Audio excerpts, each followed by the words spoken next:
How to unlock Cash App Green status.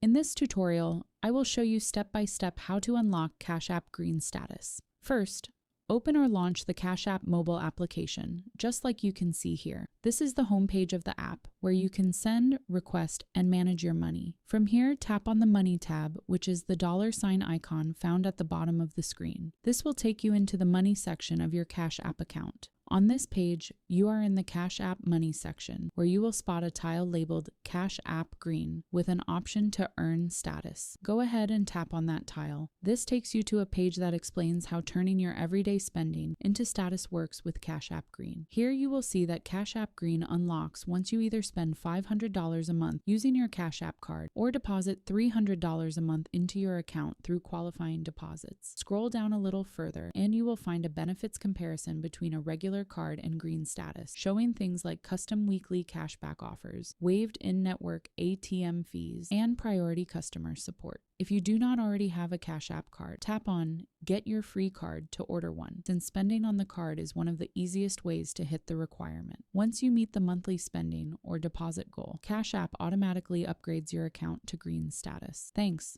I hope this tutorial helped you unlock Cash App Green status. That is, how to unlock Cash App Green status.